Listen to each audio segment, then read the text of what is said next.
Hello, everybody, and welcome back to the LJL officially unofficial stream. We just had an incredible series, and the first perfect game, which is the more impressive thing, of V3 versus Burning Core, with V3 taking that one in decisive fashion, one must say. But our game that's coming up now is Crest Gaming versus Burning Core. Now, as Burning Core, what would you guys be saying to the players in this kind of mentality? Because that's kind of a very devastating defeat to get. A perfect game is always a little bit depressing to think about. We've all been there. How would you think about it moving forward mentally?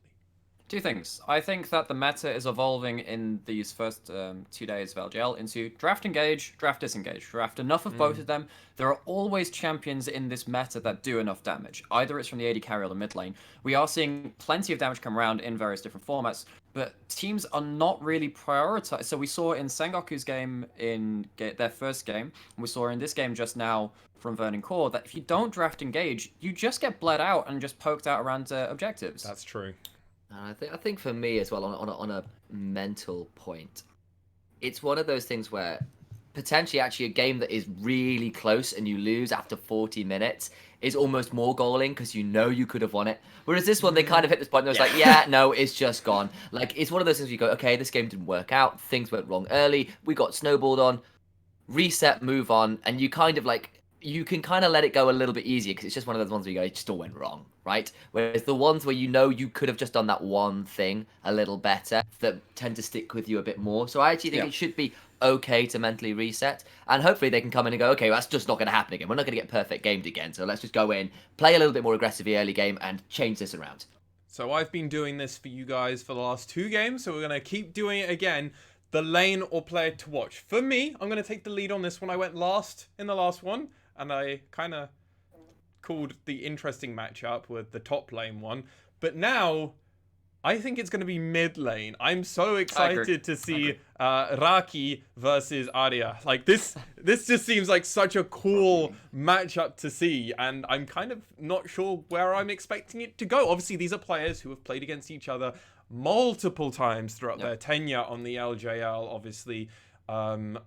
Arya, obviously formerly known as Luna, has been in the LJL for over a year now, and making it to the playoffs both times, and Raki, not quite there. Sometimes doing it a few years ago, but in the more recent series, not quite being able to just get there with their team. Now, he's had a lot of changes around him, so potentially that's just been the other players. So I'm interested. What's your thought going into this game?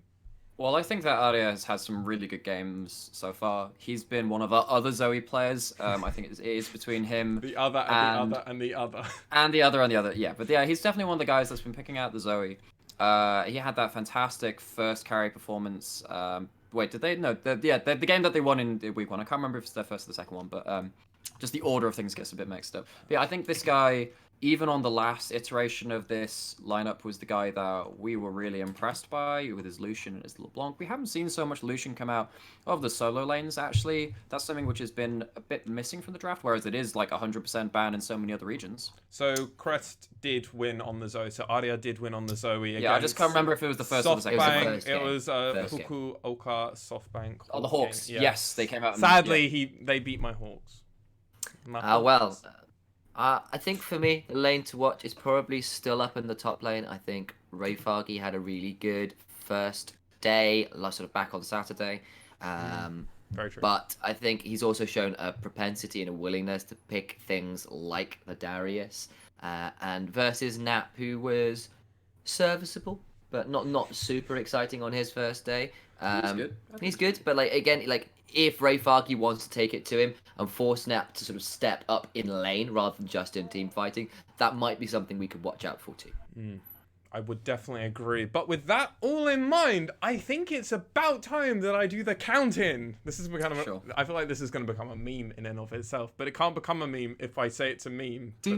Now, is that a meme because we're in the paradox? I'm really not sure. Just let it go, man, and we'll find out later. With that in mind, let's get on to the Rift and see pick and ban phase in 3, 2, 1. Good luck to both teams and GG. You know, I'd like to think that we're going to make our own little game show for the stream now. It's like LJL Countdown, where like you have to do like the regular countdown game, pick out consonants and vowels, but then just make players' names. Well, speaking of countdowns, let's do a rundown.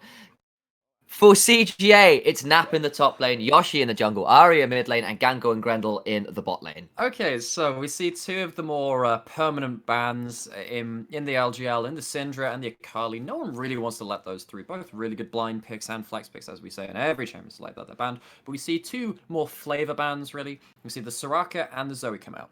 Yeah, and there's the Rumble's gone now as well. And looking over down Burning Core's lineup, we've got Rayfarky, Once, Rogi, Yuhi and Proud, and a lot of those sort of unusual mage support enchanters. I know Soraka's kind of a solo laner at this point. I know Rumble can kind of fit into that. We've started to see a few of those more heavy AP mid-game champions get off the board. And we see the first pick set once again this time for Nap, and just running down CGA's team. We should have done this at the start. I did it already. Did you do the CGA? I did. Okay, and I did both. Yeah, it really shows you how much I listen to this guy, huh? Wow. Yeah, so Set being a very good blind pick top laner. Rayfarky had a really good game on that in the first week, so it is definitely a takeaway, as well as a strong lock-in for CGA themselves. Misfortune locked in response. Indeed, and we'll see what the second pick here. I wonder whether we get another Darius pick. That would be really telling about Rayfarky's mindset. Well, I actually feel like Darius is better into Set than he is into I One. absolutely massively do. I feel Set like, needs to go in if he wants to compete, and there it is, locked in straight It is away. locked I in, called yeah. it. Okay, It's there. He didn't look okay. Look, I don't think the Darius. I don't think he played badly on the Darius, but I feel like Darius kind of shoehorns you into a certain composition. I don't know. We'll see how the rest of this team rounds out, really, because now you know that you're playing against a Darius. If you can play the keep away, keep him at arm's length kind of team comp, then maybe CJ can really outdraft Burning Core here. It looks like they're hovering this Nautilus. It will be a good lock-in. Yeah, we'll see the Nautilus has been locked, but of course, Yuki will be piloting the Misfortune down the bot lane, and that means there is a little bit more team fight wombo. And Arya, has been hovering the Yasuo here. It's a pick he's probably quite good at, and I would love to see him on it, but the Yasuo is not picked. It is instead a Lee Sin for Yoshi. Yeah, it is the Lee Sin, and once again, team kind of forgoing the Gragas in place of something which has a bit more of the consistent early pressure as opposed to Gragas, who only has that one shotgun gank, really. So I think that Burning Core, if they don't lock in a support here, are probably going to have the Leona banned away from them. They actually lock in the Xin Zhao. This is a pick which is kind of...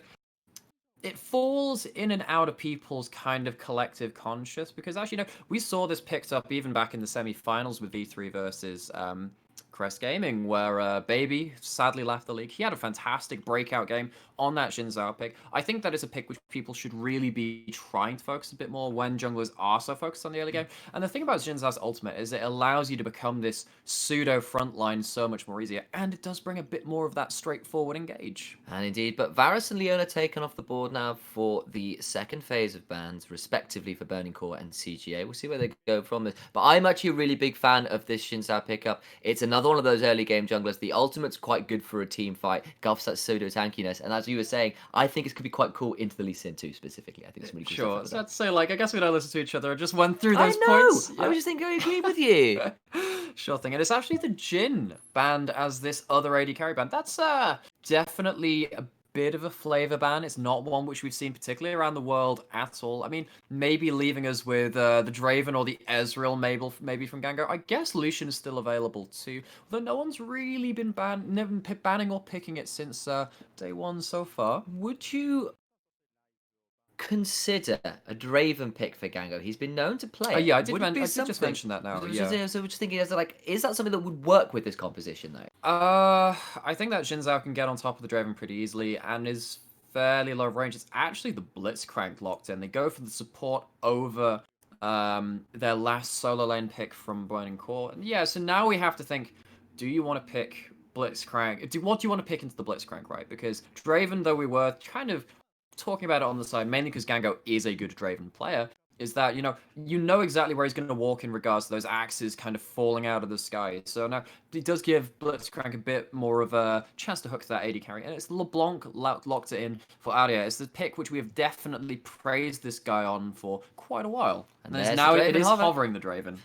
We did wonder, it is something that could be done, but as you said, the Blitzcrank definitely difficult pick to play that It would Draven be- it into. would be a but it's confidence just pick. gone in, and Yeah, that's what yeah. we're talking here, is a Draven pick for Gango. And you see the smile on his face. Yeah, it's a confidence pick. I think that this could definitely backfire. Draven being one of those picks which you can shut down particularly easily into the early game, particularly with the Jin Zhao as well. Now Burning Core are wondering about their last solo lane pick. Proud once again hovering the Yuumi. I don't expect him to pick it. He just likes to go for the Ornn. Yeah, it is Very nice. solid, lots of damage. We've got Ornn mid, Darius top. That's a lot of team Yeah. fight wombo. And it maybe the thing is, if people are being knocked up by that Ornn, then Darius might be able to get into that fight No, I a really little like bit this. I really easier. like this. And anybody who gets hooked by a Blitzcrank is going to get decimated by a Darius really quickly. I think the Darius pick makes a lot more sense And here. once again, this is a team which had a draft lacking engage, suddenly turning around and saying, okay, let's give ourselves some more options so it makes this next game a bit easier. Ornn is a very good engaged champion as well as the disengaged champion. And in terms of the mid lane matchup itself, nullifies a lot of these burst champions' damage. Against something like Orianna or Malzahar or these kind of more consistent damage carries, you can fall a bit down in terms of your HP pool into the early laning phase, but LeBlanc doesn't tend to burst out the Ornn that hard in the early game. Yeah, and actually, let's also remember that an audacious charge into a 3-talent strike is a knock-up again. Like, there is room for Jin Zhao to work as a bit of engage, especially with that Crescent Guard ultimate. Yeah, that was my first thought when it was locked in as well. I was definitely thinking about, as soon as those gens are locked in, I was saying, okay, this does give you a bit more of that team fighting presence as compared to something like the Lee Sin or particularly the Rek'Sai as well. Although we did see a couple of impactful Rek'Sai games over the last couple of days and games as well. Yes, so where are we seeing these team comps playing out early? Who's come out on top here? I'm personally thinking that Burning Core have pulled out a slightly better draft this time. I think so, unless this 2v2 just goes rampant. I feel like Nautilus into Blitzcrank is pretty okay. I think if you end up hooking the Nautilus is pretty happy with that. And also, Draven pretty okay to just walk up and start wailing on the Misfortune once he gets BF Sorter. Maybe that Bloodthirster first buy, as we often see from Dravens. And indeed, that's worth thinking about. And also, I never want to discount Arya on something like LeBlanc. He could absolutely find his way onto a Misfortune, and she could just disappear, and maybe damage starts to get a little bit shyer then, and a little bit harder to come about. A little bit shy. I've got many hobbits running around, but not in Hobbiton today. There's no small champions. They're all pretty tall today, so no. Pretty tall, yeah. No yordles involved. So yeah, we're just loading into the rift. Blitzcrank, just doing Blitzcrank things at level 1, holding over a wall, seeing if you can get that 1 in a million pull. Missed the Scar reward. Missed the Scar reward. Gonna have to pull in some coaches from over in NA to learn how to do that one. Oh wow. Oh, there were some question mark pings, I believe. Oh. Yeah, they knew. Yeah, they knew that early vision is not going to be put to much use there. And that's going to be a bit of a frustration. Look at the Proud. pings out on the screen there. Yes, that is exactly what we're thinking too, dear players of Burning Core. That's a bit of a sad one, and particularly one of the things about which we do tend to talk about is that, when you put down your wards at level 1, that is literally a fifth of your team's vision, because there are only 5 wards available to them. Rocky doing a bit of a dance off in the mid lane, doing that, the little fist pumps. I also want to say that's a really cool Mecha Kingdom skin for Draven. I've not seen that one yet. And I was he's what got, is that skin? he's got heals. Really? His Draven's got heals. Oh, He's yeah, got it's some heals, man. stylish. I mean, if any man could pull off heals as confidently as Draven, I would be very surprised. Also, another thing which is worth noting as well. So, Blitzcrank put the ward down at level 1 and then changed over to the sweeper. We often see this from junglers, and actually we saw that from the Jin Zhao as well. Both these guys putting down the level 1 ward and then going back and making use of the feature which is the changing from your warding trinket over to something like a sweeper as well. One's actually using that to clear out one level 1 ward as well. So good vision control from Burning Core in this early game. Yeah, we'll see whether that translates into more. That's a nice first hook onto Grendel, but it is a very tanky Nautilus who's just going to turn around straight away. You really want to be hooking that Draven, and probably not the Nautilus. Yeah, and the other thing is that Blitz hook, when you miss it, it feels really bad, not just because it's a long cooldown, it also takes out a load of mana as well, so you can't keep taking a lot of those hook trades just on a whim. Indeed, but we'll have to see. Gango's got to have his work cut out for him between a Blitzcrank, an Ornn, a Darius, and a Jin Zhao all coming for his head. He's going to have to position very well in these team fights if he wants to get continuous. And that's why I call this. This is why I called it a confidence pick, right? You don't pick this saying like, "Oh man, this is the easiest game in the world for my champion." You say this because I'm damn good at my champion. I'm going to win this regardless of the people against me. Yeah, and it's going to be Fun to see how it plays out. Already got the early push on, and Yoshi here to add some cover in case Xin Zhao is around. And in fact, he might be. He's up there by the wolves, and there's an invade very early on by CGA. So Burning Core's wards have timed out already. It means that Yoshi is as yet undiscovered. I think that there are some pings about Grendel roaming, but Yoshi, I'm not sure if they have eyes on him yet either. No, and we're seeing Darius push into the set. We're seeing a LeBlanc push into the Ornn, and we're seeing CGA's Gango and Grendel pushing the bot side. So trading pressure onto the different sides of the map. Yeah, for sure. And I think that set is probably going to have to sit tight and wait for the team fights, really. He wants to be the guy to shuffle out one of these guys in a team fight, cause some disruption. He probably won't be the guy carrying the team fights, I can't imagine. Gotta be a little bit careful because there's actually a ward over by this blue buff, and once is around to contest on Yoshi coming in on his blue here. And Net once is here, he's a level down, and this Xin Zhao is very, very strong at something. He's got a flash, he's going straight over to Audacious Charge, the 3 talent strike. He's knocked up. Yoshi's now in trouble. He's been slowed, and that's a bad flash. He's so dead. Oh, Yoshi, buddy, he's got a ward up. He's going to go over. Yeah, he is. Not enough damage. Just Audacious Charge has got it. And Roki flushed over the wall just in case. That means there's a chains down, but he's going to get out. And Ray Farki is here to clean up the blue buff. First blood for this Xin Zhao. That's so horrible, because not only does Yoshi lose his life when he's already down 2 camps, he loses not only the blue buff, he's going to lose the Gromp as well, so he's lost 2 camps, and this is while Once isn't even waiting on cooldown time. He doesn't have camps available to take on his own side of the map as well. This is huge for this Xin Zhao, who's going to get a huge early lead. And we're watching the bleed come through on set, because actually you can't shield that as well as you'd like. That Haymaker shield is not a bit of burst damage you can pick up. And that means actually I quite like this Darius more and more into this set. I'm just thinking about it, because you can't shield all the extended damage. Also, Ray Farki got the blue buff there as well. Okay, so Yoshi gets seen on this Scuttle Crab here. He goes right over towards the blue buff, but just doesn't respect that Xin Zhao could be in that brush just behind that wall there. Walks right into range of the Audacious Charge. The wind becomes lightning, comes over, and even though he has the ward hop, it's just not enough to get away from this Xin Zhao, who has the Audacious Charge up yet again. And yeah, like we said, because Once already has the blue buff available to him. Wait, Ray Farki, wait. Nap died top lane. Yeah, Nap died top lane, and somebody else died too. Ornn died in mid lane, so it was a trade of deaths. Xin Zhao's now 2-0, but Ornn died mid lane. You know, we like to catch the important stuff on stream here. You know, that's the way we work. We like to make you. It's like a mental gymnastics, a mental puzzle thing. Do you remember brain training? I do. That's pretty much what we're doing here. We like to get you to fill in the blanks here, to see what happens. Yeah, while we were caught in the replay there, all that happened. We might get another replay, you never know. But until that point, that means this Darius off to a significantly better start. Here we go. This is the mid lane fight. We've got the picture showing the death up top side as well. Okay, so what we see here is, once again, a LeBlanc setting up really, really well for the junglers. No flash available from the Ornn, was used in the earlier kill onto Yoshi. And then it's just, that's all she wrote, really. The chain lands, and then the Lee Sin comes in for follow-up. And this is the other replay here as well, which is finished very quickly. So, you know, we'll leave that up to your imagination. Yeah. I would imagine that it's been censored. It's too unpleasant for public viewing. I mean, that is a Noxian guillotine. That's an execution that occurred there. Yeah, well, it was actually the kill onto the Xin Zhao, not the Darius. Oh, that's true. Actually, very true. Yeah, but so while it is the kill over the Xin Zhao, it is a 15 CS lead onto the Darius, who's picked up the Phage. You know, gives a bit of that melee kiting, chase down potential. But it's a similar amount of a CS lead down in the spot lane for Gango on this Draven, who's gone back and bought up himself a longsword, some boots, and a Vamp Scepter just to this double door and longsword, really, of the Misfortune. Going to be a bit of a tricky lane for now.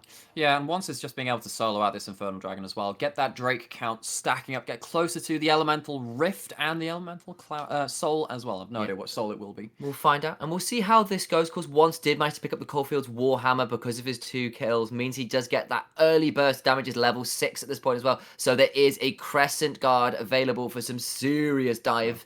We'll see how this goes from here. He's now invading in to the red side. There's no camps up, so he's not going to find anything, but just drops the pink ward in that really sensible spot that I really enjoyed. It's a really high value ward. And once actually, so it looks like it's a trade of red buffs here.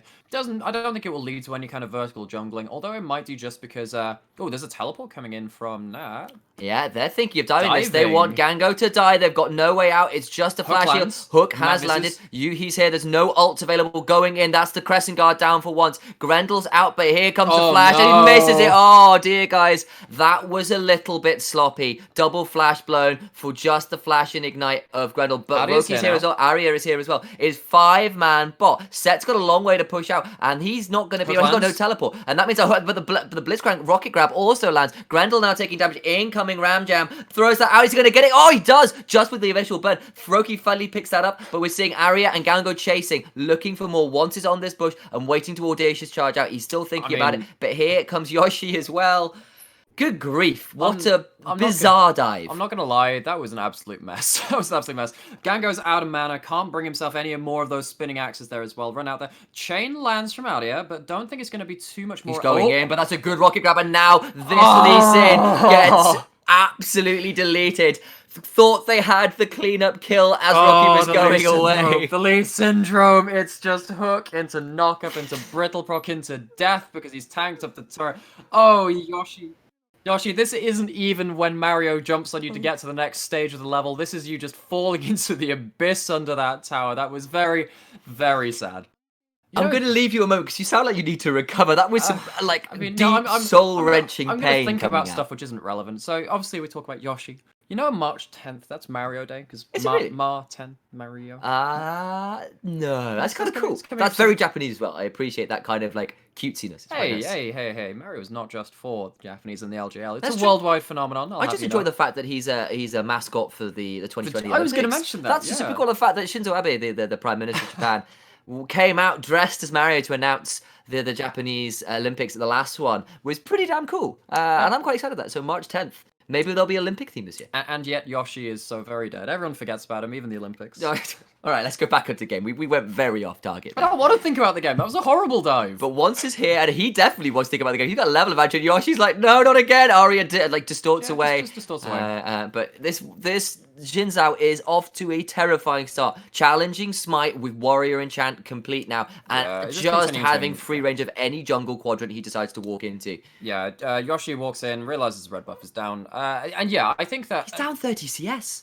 He is, and even though that has happened, it's only a 1-level lead. It's not great for Yoshi, but at least whenever once has walked into his jungle to take a camp, a lot of the time Yoshi has managed to take something on the other side of the jungle as well. Seeing another attempt to gank in mid lane as once has started up this Herald. We're going to see a bit of a zoom out. Proud's here as well, but you can see Nautilus at the bottom in that blue quadrant walking through as well. We might get a fight. Rayfarki is here and is quite strong as well. coming up as well. This could be a bit of a big fight. There's no misfortune available for Burning Core though. The AD carry in the bot lane. It will be a 5v4. He's down there. You're right. This could be tricky. Our Proud's going to leave it. That's a missed hook. And we're going to see Nap come in. He's going to think about driving in here. That's going to be a great haymaker. And goodbye, Rayfarki. Blown up there. And the Rift Herald secured as well. Goes to Draven. The passive cashed in. The League of Draven. As we see, maybe a hook coming from Proud. That doesn't end up... yeah, Arya sniffs that out. But yeah, this is a huge amount of gold going over towards the 93 CS Gango there. And Yuhi instead tries to get as many tower plates as he can, as much CS as he can, but he'll have to be left wondering whether it would have been worth him going and contesting for that Rift Herald, because that was not a good look. It would have required a bit more shot calling and foresight from Burning Core. I think they were just looking to solo it out with once and then have Darius come down. Oh wait, did Grendel get all of that? Yeah, he did. Gango was just out of range. Gango didn't get the gold. Well, I mean, we saw the 4-kill Nautilus earlier, right? I'm all down for bloodthirsty Nautiluses. Supportal combat is a worthy sport. I'm sure that's... yeah, it's going to be part of the new Olympics, I'm telling you. I mean, yeah, and now the support main in our producer, Master Swan, absolutely loves that. You know, he plays a lot of these big aggressive supports as well. And actually, most of the supports in meta are ones which do have the ability to dive forward and do actually quite a bit of damage. The amount of clips which I've seen of something like an Alistar or a Leona go forwards and 1v1 the AD carry is pretty high. Indeed it is. But we're looking now around at another little bit of trade in mid lane, but not much. Actually, just going to dive forward. It's an ethereal chain transfer, and the exhaust. But Grendel is here too. But so is Rayfarki. He's going to continue this incoming horn on horn, and that Grendel is now going to have to think about backing away. But no, it's out clean. That's quite interesting. So, you know the brittle proc, so it's on any kind of displacement, does actually apply on the little pop-up from the queue if you sit on top of it. I mean, it doesn't happen that often because most of the time you walk out the way of it. But okay, we did just see that happen there onto Grundle. Hook misses onto him again, though. But yeah, just once as claimed another Drake here. We're seeing there is still about 1,500 gold lead despite that cash in from Draven, who went back and bought Ninja Tabby, probably just a little afraid of the AD damage that's coming out of a Xin Zhao, Darius, Misfortune. Actually, that's just a lot of AD. I'm looking over that team now.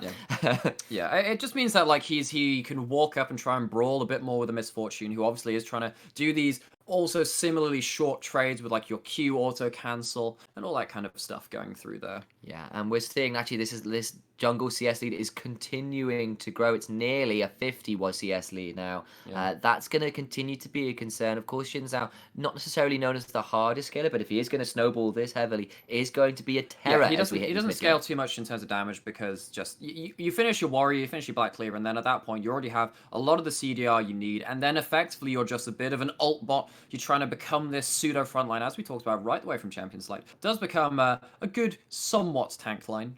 Indeed, but Darius as well has also had a much better game, able to extend his CS lead up there as well. Even if Arya on this Arya on this LeBlanc has a Ludens, has got a CS lead for himself. But Wants is here for a dive, and Nap is now in trouble. Going to suplex to try and get his way out. But there's a knock-up from the 3 talents, right? Arya is here as well, but that's a great haymaker, does a lot of damage, but that's a heal-up from the Decimate, and that means that's a nice Noxian Guillotine. And is he going to get the reset? No, he's not. He's going to flash forward, and that's a lot of damage now. Gango, though, is slain Ray Farki, and this is all turning wrong. Oh, no. Wants has been shut down as well. Lee Sin picking that one, and he's back in the game. Yeah, that's a 2-for-1. It doesn't get the... Yeah, Darius does not get the reset. As we see Gango just running forward onto Yuhi. He gets the knock aside. But doesn't have all that much in the way of mana. It forces the heal out of Yuhi. And Yuhi has got ultimate if things continue to go a bit weird. But of course, the standard side will be back soon. And that could mean that the ultimate could be cancelled. Sorry for briefly taking your play-by-play job That's there. But fine. we do... Yeah, so Gango, once again, getting another cash in. Didn't have as many stacks this time. Only had another 40 CS since the last time. But it's still good money in the pocket of Gango. Yes, and we'll see how this continues to be. Rocky now stuck in the middle, and this is actually quite a close game. And for once, CGA now have a gold advantage. Okay, so what we see here, the thought process from Nap is I'm going to bring Once away from the tower, away from Ray Farki, and see if I can get him closer to the team. Gango fires off the ult, knowing that they're going to be fighting in that one quadrant of the map, and then Ariad puts out some good amount of damage. The Draven ult comes through, and yeah, there's no flash away from the Darius, who does fall down to the Whirling Death. Yeah, we were talking on our last broadcast about our favorite abilities to talk about, and one of them would be the Whirling Death, you have to imagine. Indeed, and like it was really well timed. It's like we knew Gango was good at this, but it wasn't quite enough in the end. And like actually, we saw some good stuff coming from the aggressive use of that ultimate. It's just really well placed. Yeah, for sure. And what this means is that now the Draven has that first item in the Bloodthirster, means that he can take so many aggressive trades with that 20% lifesteal that item affords you. Indeed it does, and we'll see how this game continues to go. We're looking at a move down towards this bot side now for Burning Core as they walk towards this tower and look to try and clean it up. Gango forced away, and that's a tower completed for Burning Core. I was about to say trade, but no. It's just 1-for-1 in terms of towers overall in this game, not just right now. Yeah, this game coming quickly like balloons. Tower defense, just gotta try and pop each other's balloons and take down those plates. We do actually see a bit of an XP lead for Yuhi, even though there has been 2 cash-ins for Gango. He's feeling pretty happy about this game as well. Gonna come into these team fights with a good amount of XP and gold. Once is going in. The Crescent Guard, but they're all inside it, which means he can get blood, and Arya gets that kill there. Now 1-0-4, and the teleports are in, and Rocky is running away. Yuhi's here though, and he has a bullet time. Maybe can start something off. Ray Farki's off to the side. That's a bullet time over a lot of people. Grendel taking a fair amount of damage. Not sure about that haymaker. It was just there to you know, get zone, a shield. I guess. The shield's nice. But yeah, so overall that is actually, well, that's the 1 kill onto Once, brings the kills up to 5-5. The Herald now for the second time being started. CGA got the last one as well. This seems to be getting good value out of Shelly. Indeed, so they're going to get this one, and potentially look to push down something. Probably the mid lane turret, I would imagine. Yeah, absolutely. Yeah. Obviously, seen Rocky been forced back a couple times now, and they want to continue doing that. Well, it's really hard to force out this Ornn from the mid lane, so if you can try and get a hold of that mid lane turret, it will be quite effective as well, because they do, later into this game, they definitely will be wanting to get some mid lane priority to fight around these dragons, because Burning Core already have 2 dragons well on the way to Soul Point. Yeah, and the Rift Herald is summoned as we were speaking about it, and we'll see whether they can push in and take this mid turret. They're certainly going to try. Gango's here, has a bloodthirst to complete. No, they're going to switch over to this Mountain Drake, which of course we are now on a Mountain Rift, and they've started this up to stop the continued stacking that Burning Core managed to get. It's already down to half HP. I don't think they're going to get there in time. Once it's going to be too late. And yep, Smite secures it. We're going to see a fight though, and that's a good dredge line from Grendel, but we're seeing a decent Ornn onto this Draven, who's being shut down but flashes away. Is down in the pit, but once he's there, can't get on top of him. He's going to die. That's such good work from Gango, who kites so well. Rocky flashing out, and Ray Farkey stuck in no man's land versus 4 people. This is a Darius, and he gets a lot of healing. Gets 1. Is he going to get more? He's going to try and get 2. He's got 2. Ray Farkey!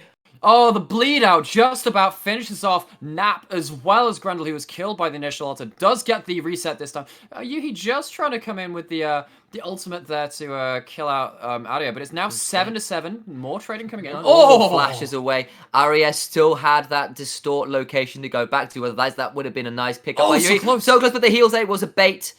It was a bait, but it is at the cost of a summoner that Yui here gets to live through that, and actually nothing forced out of Arya besides the very short cooldown of the LeBlanc ultimate. So, CGA get the dragon. They get 2 kills at the cost of 2 themselves, I believe. So it goes 7-7 in the kill score. And now Draven feeling very happy about things, getting another kill and another cash-in. He's 3-0, and I want to say 2, but have a look at this. 3-0 and 1, I believe. But yeah, so the Draven ult comes in, catches 3 people, but only through the Jinzao ultimate, and basically there are no grievous wounds on Gango. His heal comes through for full value. His bloodthirst are ticking him up as well, and then basically once is left alone trying to finish off that kill, goes a little too deep, and Nap is really happy just tanking up for most of this fight, but then Ray Farkey has stacked up his passive, stacked up the Conqueror, comes in with a double ultimate reset, well, a single ultimate reset for 2 ultimates in total, gets 2 kills out of it, and now is sitting at 3-2 with the Triforce completed. And look at that Draven. He's picked up another BF sword. He's not very far away from an Infinity Edge either. And that's really going to be a very scary point. Of course, he now has no flash. He has now has no heal. So maybe Burning Core can get on top of him. But this game is still anybody's to play for. It's a very slight gold advantage to Burning Core. But CGA do have pick up a mountain to stop that dragon snowball. Yeah, they do. It does delay the eventual soul take if Burning Core were to get all dragons by another 5-6 minutes as well, depending on how long it takes them to take that dragon. I think it's every 5 minutes that the dragon spawns. I keep forgetting whether it's 5 or 6 nowadays.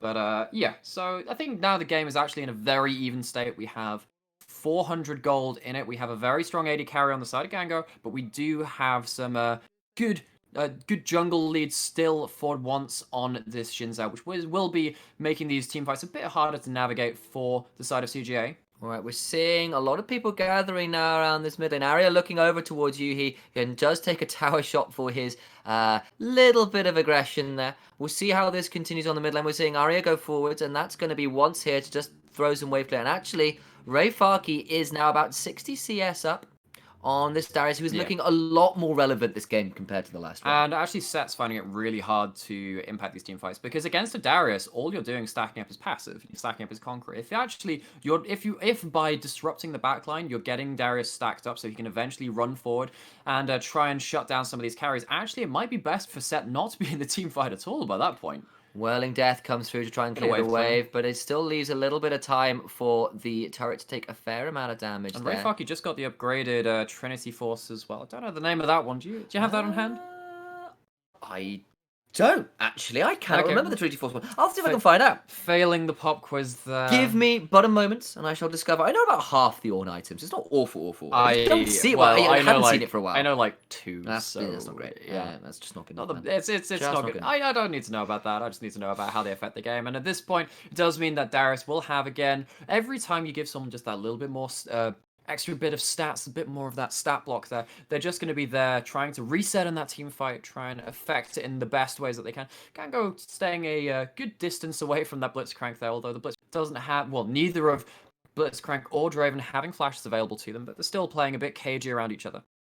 Indeed. I'm having a look here, and I'm just trying to see if I can find stuff out. Not very easily, so I'll see if I'll discover that later. But we'll continue to find out what the upgraded Trinity Force is actually called. It's going to confuse me. There's some good stuff available, though, on that. And actually, as you said, the Abyssal Mask has been upgraded some, but it is an Iceborne as well, though, which is a little less gold efficient, as you were saying. Yeah, so it does mean you have a little bit more wave clear in the side lanes, but honestly, Rocky is not going to be sitting in side lanes all too often. I think the Abyssal Mask is good for laning against the LeBlanc. If this Ornn is managing to sit in a side lane against the LeBlanc, I think he's pretty happy there, even though he is at a 40 CS deficit to area in that 1v1. I don't think it matters too much. Yoshi almost being hooked there. I saw that. That was a good bit of work, but what we'll see is a Trinity Fusion. Is the name Fusion. of Fusion? Right. It is Fusion Oh, Force. that's very LJL centric. It is indeed, and we're going to see, well, the Fusion dance has been completed by Ornn, and he finishes at the Trinity Force, but Arya is on the side here. He's gone in behind. Yoshi is here Gango is not there. I don't think they want to contest. I agree, but the teleport's coming in, but it's too late. That dragon's gone down, but they are TPing. Gango's here now as well. Once now caught out, does throw the Crescent Guard down to keep himself alive, but Nap is going to flash over behind.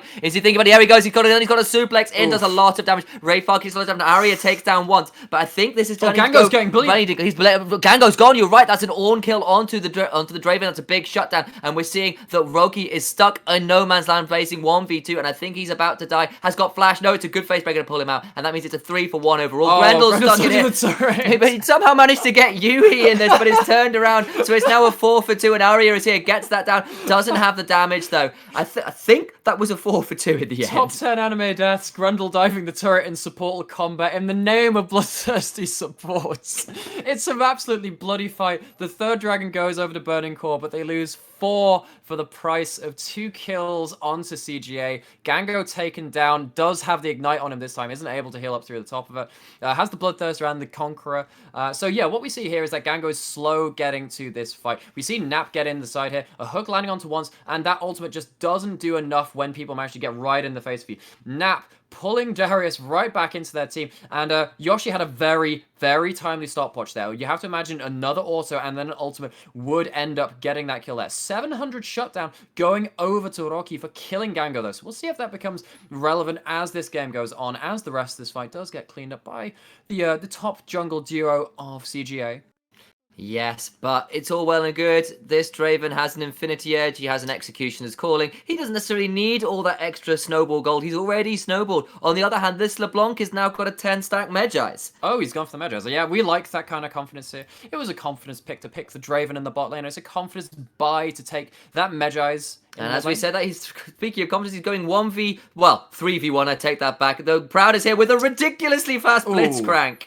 Yeah, well, this is, for those of you that watched the first day, you would have seen me lose my composure a little bit, thinking of Initial D soundtrack to the sound of Hot Rod Blitzcrank running through the team with the Righteous Glory activated, and the W, of course, as well. Very, very fast Blitzcrank coming in to try and land that CC. There are so many songs that apply to Hot Rod Blitzcrank, though, because you could definitely sort of sing some Elton John to that. Rocket Man coming out would be really Rocket Man with the rocket grab. Yes. Indeed, that's exactly it. I'm very excited to see that. I mean, there's got to be loads. I mean, all the racing songs. You could probably just put Need for Speed as a soundtrack, and then that would be great. Yeah, I'd like to have Queen's Don't Stop Me Now on there. That's a good one as well. It'd be a pretty fun one. And let's see how this goes as the... Actually, they might be able to take this turret. They managed to zone away Gango from wave work, and it's just taken that... Oh, the hook onto... And that's a hook onto Grendel. It is onto Grendel, though, but he does get detonated there. Xintao picks that one, but Rocky's now caught by Ari, who's found a flank and got the Ethereal Chains, double Ethereal Chains. And now Rocky is taking a lot of damage, quite low HP. Is going to be forced away, though, and Gango picks that kill. And now he's running forwards. Yoshi is here, too. Is he going to ward hop? He's gone straight forward. He's taken the Sonic Wave forward, but that's Lee Syndrome. He gets shut down. That's some good work there by the Blitzcrank as well. And that's a 1-for-2 in the end. And for the second time this game, Yoshi goes a little bit too far, dives into the team, and is immediately CC'd. And I have to say, Arya, he's got a promising career as a rapper, doing the 2-chain combo onto Rocky there on the Ornn. Gets them the kill there at the very least. And this Blitzcrank has ended up 3-0-4. Yeah, if those kills ended up on a misfortune, well, maybe we'll be in a different space in this game. But this misfortune has got those 2 crit items. The Infinity Edge, the Essence Reaver are complete. Oh yeah, and Proud, not only the fast, is the carry as well at 304, as you were saying. Getting actually a lot of HP and some decent resists on here as well. Has the Mountain Drake stacking up as well, meaning that might take a little bit longer to kill this Blitzcrank. Yeah. I reckon Blitz is probably like a sprint runner, really, whereas Jin in the Well, he does, actual fast has got is a little bit more endurance, right? He's continued sprint. He never stops sprinting. He just goes until he drops. Exactly, that's it. Yeah. So So the Which is good fourth gear.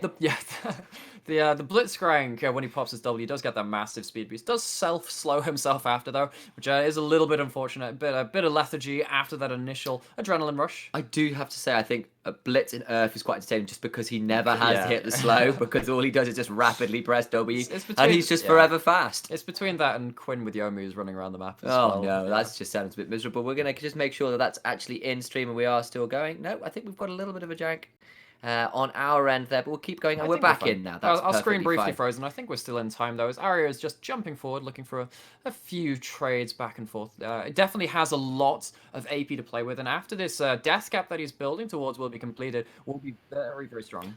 Yeah, we are currently 27.55, just telling our producer where we're at. We're seeing a little bit of a contest around this mid lane. Okay, yeah, we're definitely posturing here. The Nautilus ult comes out. And we're going to see a bit of an engage. That's another whirling death that's come through, but Proud takes so much damage, and Oh, he's bullet just gone. time. But the bullet time is huge, and Ray Farkey is in the middle of this. Yeah, sets taking him out, but no, it's that's not Darius. enough. And this Darius Oh, on so much Gango, but damage. that's so much damage from Gango. He's got a stopwatch, but he's now stored in this stopwatch next Oh, to he everybody. flashes out. He flashes out. Once is there. Has he got the healing? No, he doesn't. Once he's got the connect, but Arya has got damage. Rocky is here, and we're looking he at getting thinks Yoshi of it. get knocked up. Arya is in trouble, but he does get the misfortune. It's a double kill now onto this, and we're looking at Rocky facing this. Roshi going forward, and he gets the kill. Quadra kill for the Quadra LeBlanc. from this LeBlanc. Arya is so damn good. Oh, and we praised this guy, and we said that this is the pick you have to watch Arya on. He carries that team fight. And actually, very, very close micro interactions there. 25 stack Magi. 25 stack Magi. He's 7, 0, and 10 from the mid lane. This guy is an absolute machine. Well, that was something I thought they'd done it. I thought Ray Farkey was in the middle of it. I thought the bullet time had done it. But then Gango survives a bit longer than anticipated with the stopwatch, and Arya is left uncontested. And wow, look at that. Yeah, Just the amazing. stopwatch from Gango is buying him a few more seconds, flashes out from the cooldowns afterwards, and then managing to get a little bit more damage onto Once, who isn't using his combat spells on anything else after that point. So what we see here is that Grendel gets caught out very, very soon into this fight. The bullet time gets zones out the front line and Gango gets carried right off to the side here. He gets his Conqueror stacked up, but at this point, Ray Farkey has stacked his passive, stacked his Conqueror, and then just with an ultimate, half health Gango. He has to use the stopwatch to avoid the Bellows Breath from the Ornn, and then once eventually shuts him down. But Arya has so much damage at this point in time. He does have his distortion cancelled by the 3 Talon Strike. I thought that might have been the end of that team fight, but just about getting the damage there, and then a final Sigil of Malice, and then into the distortion there for Arya. So this Kill is a off the LeBlanc Ornn. with Deathcap, Ludens, Morello, fully He stacked has, Magi's, and he's got a blasting wand in inventory as well. I'm assuming for a void staff, because has this LeBlanc is 718 utterly terrifying. 718 AP on this LeBlanc. Oh my days. That is absolutely disgusting. But on the other side, so the outplay potential is there from you. He does have the stopwatch if he's got quick enough reactions. We saw that yesterday. It was Yutori Miyashi who couldn't quite, yesterday for us, on the first day of the broadcast, we saw that Ramane put on a clinic on how to assassinate an ADC, even when they have all their summoners available. Indeed. And not just actually, I want to praise some summoner use from Gango, who managed to fantastic, flash yeah. the charge from Ornn that would have spelled his doom, kept him alive a little bit longer, gave Arya that space to really clean up the rest of that looks like team there's fight. a bit of Baron posturing from CGA here, as Burning Core looking to push down the mid lane. We'll see if a hook can land here. That does Dredge does miss, but Arya dies you forward. And this is Oh, against an some damage. Ornn. He does so much damage to the Chainsland, and it's about a third HP to stand. And here comes the call of the Forge God. Once has gone Grendel's back in, caught. Grendel's in trouble, has gone stopwatch, gone golden. Nap is there taking damage, and that's a lot of bullet time has gone a bit wide. People are backed away, but Grendel's been hooked in again. He's going to die now. And Nap is in the back, but Once is by himself, and it's a 1-for-1, but the jungler is dead for Burning Core. Yeah, jungle's dead for Burning Core means that they can't really position him on Baron. The fight is still going on, though. Yeah, they can't. Oh, That's the a good hook! hook. Gango's in trouble. How's he managed to pick up a second stopwatch? Is that a Zonya's? No. He hasn't used the stopwatch yet this game, and the fight is still going. And that's Nap, I apologise, that's what was going on. We're seeing so much damage now, and this is Yuhi who has managed to get shut down as well, and that is so much damage. I got confused, because it's the Mecha Kingdoms. It's those spikes on the back. I misread that team, but that's embarrassing, that one. And Gango puts on his heels, he walks forward, he's 7-2 and 7 now. There is just so much damage available from the backline of CGA, and they are just outplaying Burning Core in these team fights. Yes, they are, and that means that this Baron is guaranteed for Crest Gaming Academy. It's 20 kills to 15. That is a kill a minute plus. What a game. Yeah, it's been bloody as all hell as the Baron goes down for CGA. This is definitely a statement game for them, and unfortunate for Burning Core, who were looking to come into this game and get themselves on the board for day 2. Looks like they might be on their way to a 0-2 day, and this is where we see the replay come in. Grendel misses the initial hook, and now Burning Core know that cooldown is not available for Grendel to reposition himself. Once immediately snatches up on this opportunity, gets a good knock up there, but the stopwatch is there to buy some time. Aria dancing around on the sidelines. It's a good bullet time to force CGA back. Another hook lands onto Grendel, but at this point the fight has become very, very separated. It ends in a 1-for-1 at this stage in the fight, but Aria is still available. It still has all of his big cooldowns available. LeBlanc does have a lot of damage through in the consistent cooldowns. Nap, using a really, really good stopwatch, allows him to flash forward, use his face breaker, get a good haymaker as well to survive the second part of this fight here. Gango walking forward with his Phantom Dancer saving him against Yuhi in that fight. Yeah, and the Guardian Angel has now been picked up for this Draven as well. The Void Staff is complete for this LeBlanc. Those two carries are utterly terrifying right now. Yeah, there's a QSS on board for this Misfortune. She's just got her Molten Edge as well. There are some upgraded items. Maybe they can find a team fight, but it's going to get increasingly difficult. Oh yeah, so they're now at a 5k deficit against some very, very snowball carries. Because obviously, the Magi's does not show up in the goal. Oh, Aria is gonna just about blink out of the way of Proud's hook there. But the Magi's does not show up in the goal totals. And it gives you so much AP, as you can see once, with just a simple... Oh, got him!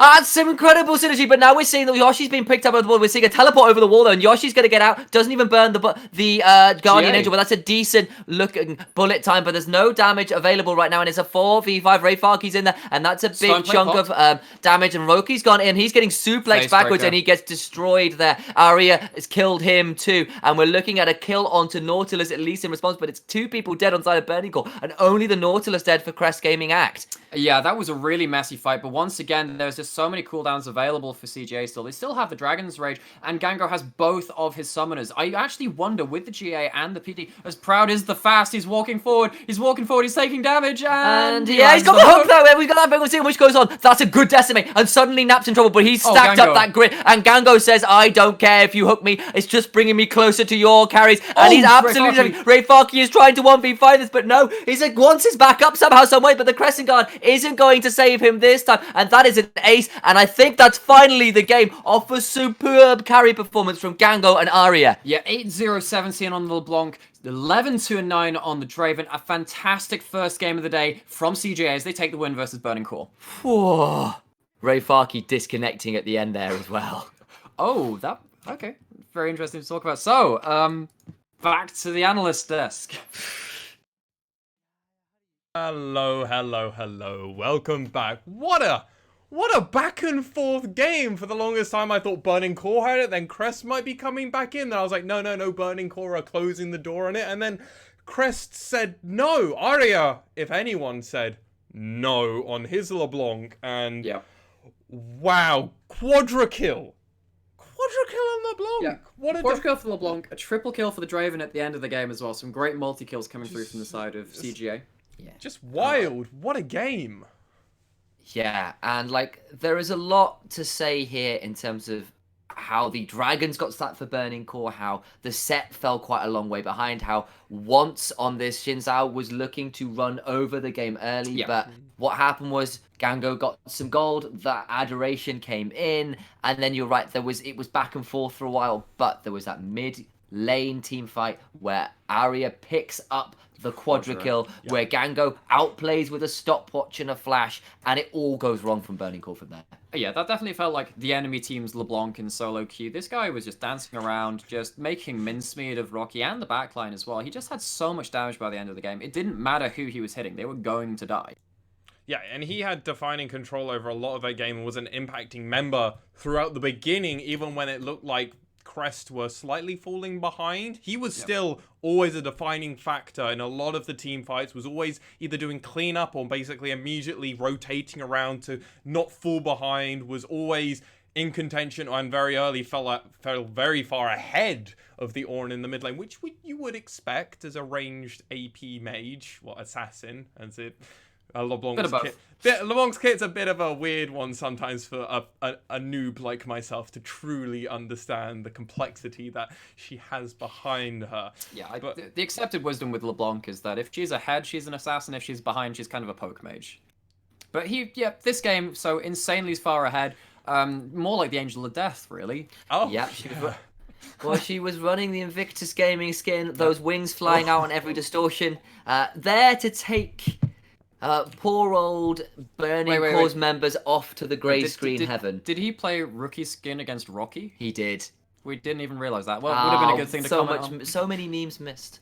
I mean, there's also like something to be said for. Actually, I thought Ray Farkey on Darius very nearly carried about 2 or 3 of those team fights. So close. There was inches away from some team fights. There was some actually very clutch stopwatches coming through. Oh, yeah. That stopped some deaths, stopped some resets, and that half a second less difference in timings there could have turned everything around for Burning Core. but I believe Gango also brought out the first Draven Yeah, for the first one. LJL. So So cool to we've seen now both of the Noxus brothers. I believe that's what they are, Yeah. right? So Yeah. we saw Darius first time in our previous game for Burning Core. Obviously, Ray Farkey wanting to show off one of his mains / favorite champion potentially in the game. And obviously we get Gango going, no, I play the better brother of the two.